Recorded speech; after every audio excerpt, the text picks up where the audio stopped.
it tells about liberty, individual right, democracy, freedom of speech, free market and equality before law।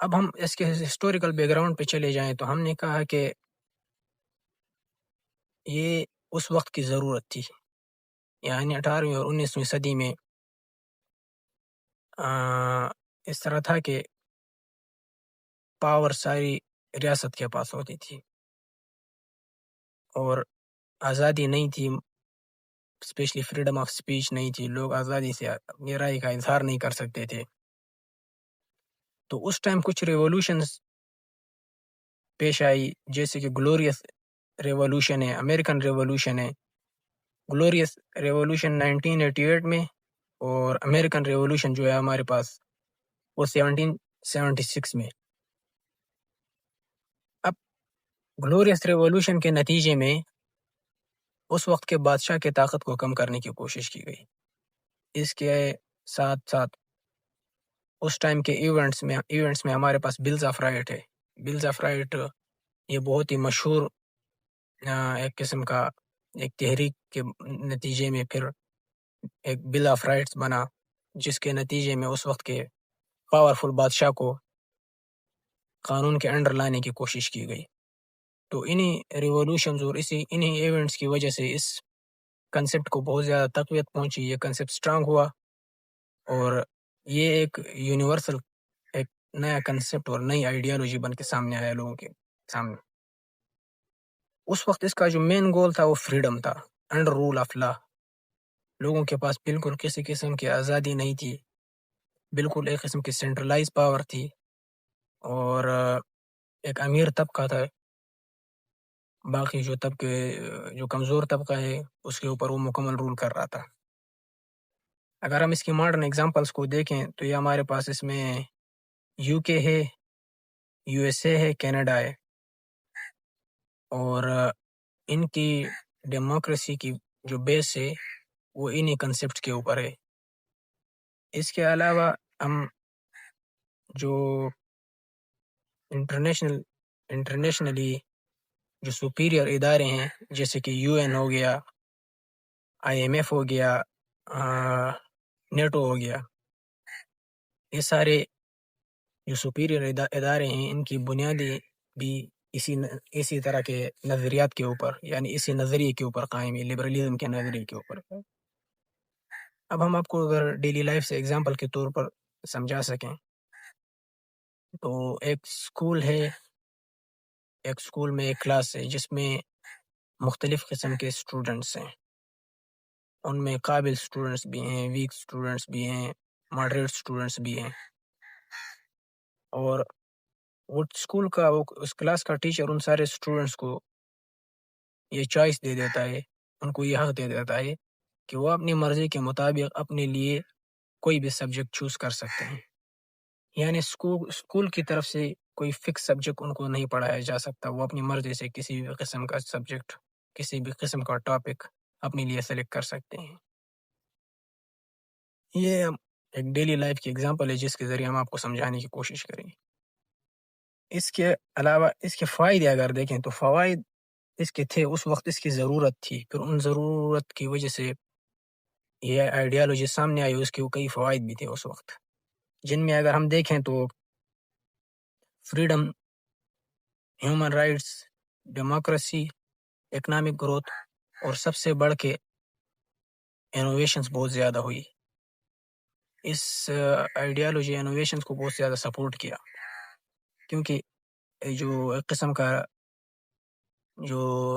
Religious اور state کی جو پابندیاں تھیں لوگوں کے اوپر، وہ اپنی رائے کے مطابق کچھ ایکٹیویٹی پرفارم نہیں کر سکتے، اپنی رائے کا اظہار نہیں کر سکتے تھے، لوگوں نے اس کے خلاف آواز اٹھائی، اس کو توڑا، اور اس کے نتیجے میں لوگوں نے بہت سی انوویشنز بھی کی، نئے قوانین بنے اور بہت زیادہ جدت بھی آئی۔ اس کے بعد اگر ہم اس کے اوپر کرٹیسزم کی بات کریں تو اس کے اوپر کرٹیسزم بھی بہت زیادہ ہوتی ہے، جیسا کہ اگر ہم دیکھیں کرٹیسزم کے حوالے سے تو کچھ لوگ کہتے ہیں کہ بہت زیادہ ایکسیس آف فریڈم کی وجہ سے مورل ویلیوز، ریلیجیس، کلچرل، یہ ساری ویلیوز کمزور ہو سکتی ہے، بہت زیادہ آزادی سے اسٹیٹ کمزور ہو سکتی ہے، لوگ ہر طرح سے اپنی مرضی کرنے لگ جائیں گے، اس کا نتیجہ یہ ہوگا کہ لوگ اسٹیٹ کی ریٹ کو چیلنج کریں گے، قانون کو اپنے ہاتھوں میں لینے کی کوشش کریں گے۔ اس کے ساتھ ساتھ اگر اس کے اوپر کرٹیسزم ہم اکنامک لحاظ سے دیکھیں تو لوگ اکنامک لحاظ سے کہتے ہیں کہ بہت زیادہ آزادی سے پاورفل جو طبقہ ہے وہ مزید پاورفل ہوگا اور کمزور مزید کمزور ہوگا، یعنی ان کے درمیان بہت زیادہ ڈفرینس پیدا ہو جائے گا۔ ویسٹ میں ہم نے کہا کہ ویسٹ کی ڈیموکریسی بھی ہی اسی آئیڈیالوجی کے اوپر بیس کرتی ہے، تو لہٰذا ویسٹ تو اس کا بہت زیادہ سپورٹ بھی کرتا ہے اور اسٹارٹ بھی یورپ سے ہی ہوئی۔ ایسٹرن پرسپیکٹو اگر ہم دیکھیں تو وہ اس کو سلیکٹیولی ایکسیپٹ کرتا ہے، بیلنس کرتا ہے اپنے کلچرل مورل ویلیوز کے ساتھ، فیملی کو امپورٹنس دیتا ہے، اجتماعی جو نظام میں زندگی ہے اس کو زیادہ امپورٹنس بھی دیتا ہے، اس کے ساتھ ساتھ مطلب کمپلیٹلی اس کے اوپر عمل نہیں ہوتا۔ اسلامک پرسپیکٹو دیکھیں، اسلامک پرسپیکٹو کو دیکھنے سے پہلے ہمیں انتہائی احتیاط کی ضرورت ہے، کیونکہ ان آئیڈیالوجیز کی کچھ خوبیاں اسلامک جو ہمارے پاس تعلیمات ہیں ان کے ساتھ میچ کرتی ہے۔ جیسے اسلام بھی ہمیں جسٹس، فریڈم، رائٹس اور ویلفیئر، ان ساری چیزوں کا درس دیتا ہے، ان ساری چیزوں کے اوپر زور دیتا ہے، لیکن اس کے ساتھ ساتھ اسلام آزادی کی حدود بھی تعین کرتا ہے۔ ایک فرد کی جو آزادی ہے اس کی حدود، کچھ باؤنڈریز بھی ہیں، تاکہ وہ اسلامک جو تعلیمات ہے ان کی حدود سے تجاوز نہ کر سکیں۔ شریعت نے اس کی بہت ساری حدود بتائی ہیں، یعنی اس آزادی کو ایک فریم ورک کے اندر اسلام ہر کسی کو آزادی دیتا ہے۔ اسلامک پرسپیکٹو کے بعد اگر ہم دیکھیں تو اکنامک لیول پہ ہم نے کہا کہ فری مارکیٹس کو سپورٹ کرتا ہے یہ آئیڈیالوجی، اور ریلیجیس فریڈم کو بہت زیادہ سپورٹ کرتا ہے، کسی بھی قسم کا ریلیجیس انفلوئنس نہیں لیتا۔ چینج کی بات کریں تو یہ ماڈریٹ چینج پر زور دیتا ہے، اسٹیٹ رول کی بات کریں تو یہ لمیٹڈ اسٹیٹ رول کی بات کرتا ہے، اور فریڈم بہت زیادہ ہائی فریڈم کو یہ سپورٹ کرتا ہے، ہر قسم کی آزادی، اسپیشلی فرد کی آزادی، کہ ایک فرد کوئی چوائس ہو کہ وہ اپنے لیے کیا سلیکٹ کر سکتا ہے کیا نہیں، اس کے اوپر بھی بہت زیادہ زور دیتا ہے۔ ایکویلٹی کی بات کریں تو انڈر رول آف لا یہ کہتا ہے سب کو ایکول ہونا چاہیے، یعنی قانون کے مطابق ایکویلٹی کی آزادی یا ایکویلٹی کے اوپر سپورٹ کرتا ہے، ایکویلٹی کے نظر کو۔ تو لبرلزم کو اگر ہم سمرائز کریں تو یہ فرد کی آزادی کے اوپر بہت زیادہ زور دیتا ہے، یہ مکمل آزادی کے اوپر زور دیتا ہے۔ اب اگر ہم اپنے دوسرے آئیڈیالوجی کی طرف یا اپنے دوسرے کنسپٹ کی طرف بڑھتے ہیں جس کا نام ہے سوشلزم۔ سوشلزم بھی ہمارے پاس ایک لیٹن ورڈ ہے جس کا مطلب ہے، جو کہ لیٹن ورڈ سوشس سے ہے، جس کا مطلب سوسائٹی یا کمپینین کے ہیں۔ یہ بھی ہمارے پاس ایک سیاسی، سماجی اور معاشی نظریہ ہے جو کہ کہتا ہے کہ معاشرے کی تمام بڑی جو ریسورسز ہیں، جتنی بھی بڑی ملکیت ہے، وہ کسی ایک فرد کے پاس یا طاقتور کے ہاتھ میں نہیں ہونی چاہیے، بلکہ اس کی مناسب اور برابری کی بنیاد پہ تقسیم ہونی چاہیے۔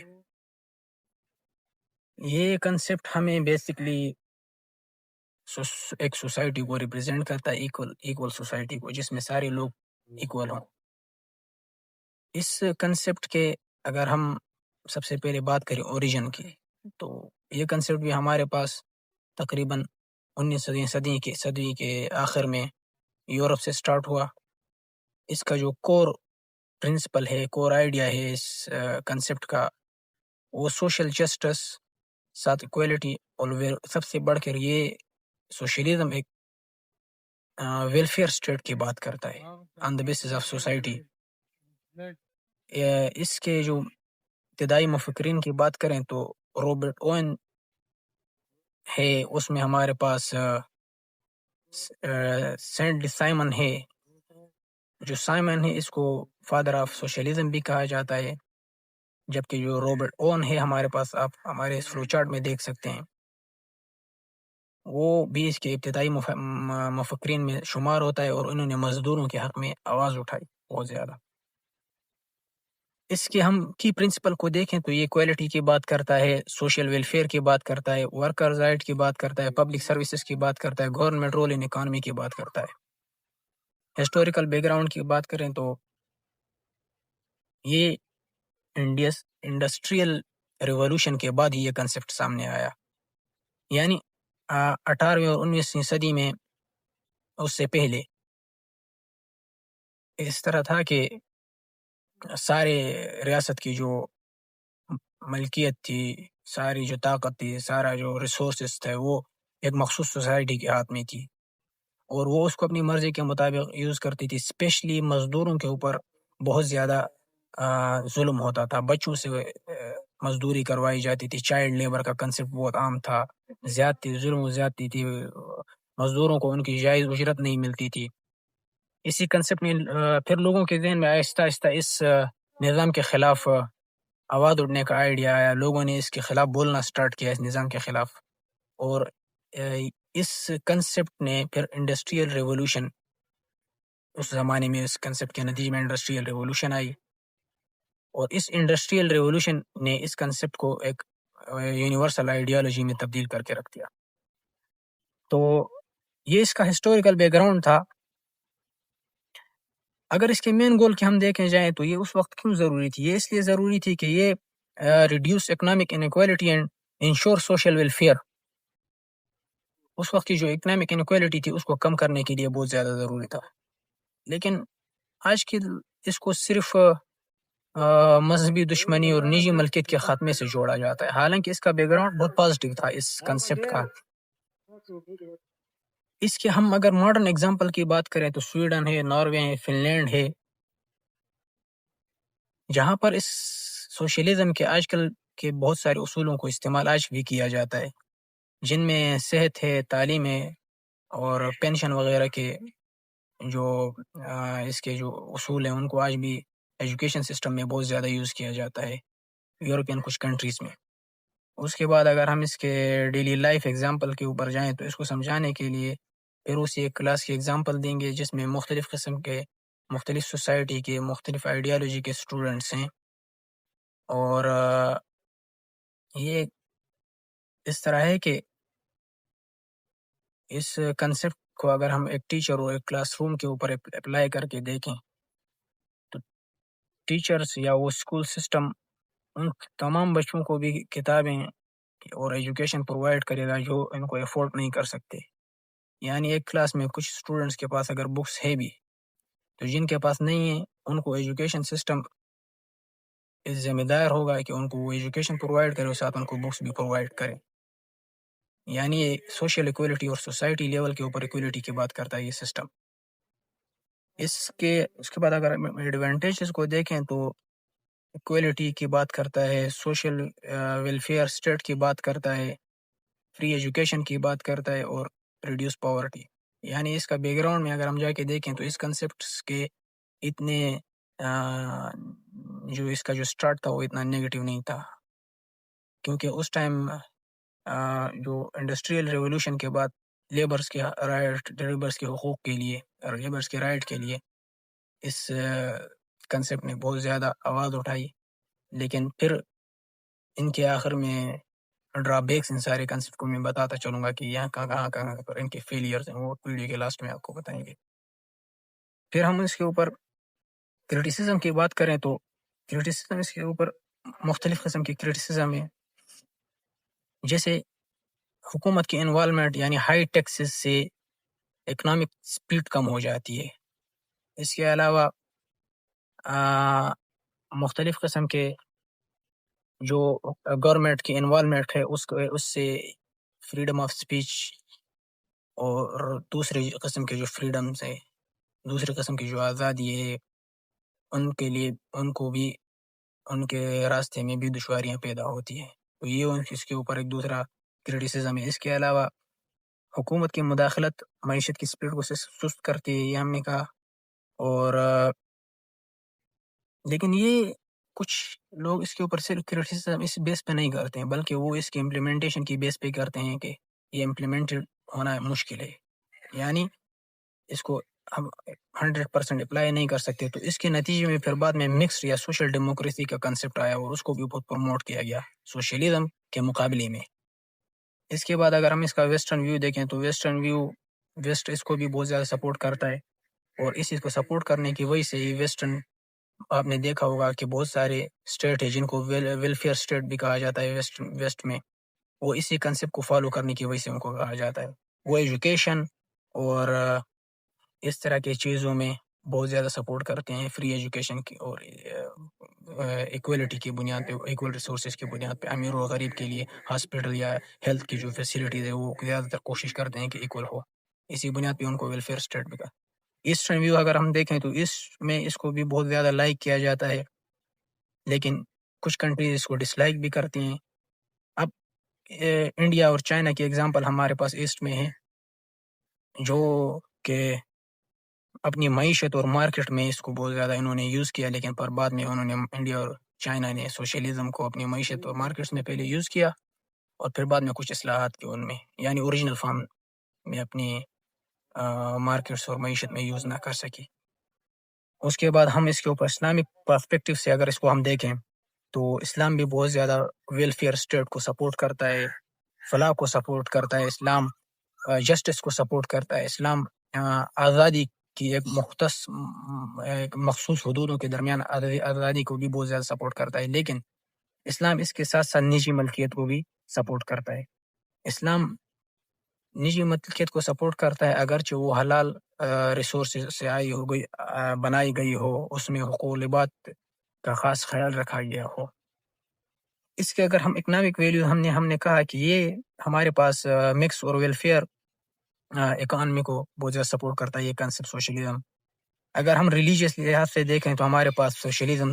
از کوائٹ نیوٹرل، یہ تھوڑا بہت نیوٹرل رہتا ہے، اور ریفارمز کی بات کریں تو یہ گریجول ریفارمز کے اوپر، ماڈریٹ چینج کے اوپر زور دیتا ہے۔ اگر چینج کی بات کریں، اسٹیٹ رول کی بات کریں تو لمیٹڈ اسٹیٹ رول کی بات کرتا ہے، یہ بالکل اسٹیٹ سے مطلب آری نہیں ہے، اسٹیٹ کے انفلوئنس کو مانتا ہے۔ فریڈم کی بات کریں تو میڈیم لیول کی فریڈم کی، یعنی مناسب آزادی کو یہ سپورٹ کرتا ہے ایز کمپیئر ٹو لبرلزم میں بہت زیادہ آزادی ہے۔ اور پھر اگر ہم ایکویلٹی کی بات کریں تو ہائی سوشل ایکویلٹی کی بات کرتا ہے، یعنی سوسائٹی کی بات کرتا ہے، سوشل لیول پہ جو ایکویلٹی اس کی بات کرتا ہے، اسی وجہ سے اس کو سوشلزم کہتے ہیں۔ تو ان شارٹ سوشلزم ہمارے پاس سوسائٹی کو ریپرزینٹ کرتا ہے، سوشل ویلفیئر اسٹیٹس کو ریپرزینٹ کرتا ہے، ایکویلٹی کو، سوسائٹی میں ایکویلٹی کو بہت زیادہ سپورٹ کرتا ہے، اور ایک ایسا اسٹیٹ کو، ایک ایسا سسٹم کو سپورٹ کرتا ہے جس میں ایکول رائٹس مناسب طریقے سے، ایک ملکیت جتنے بھی ریسورسز ہیں وہ مناسب طریقے سے ایکولی ڈسٹریبیوٹ ہوں۔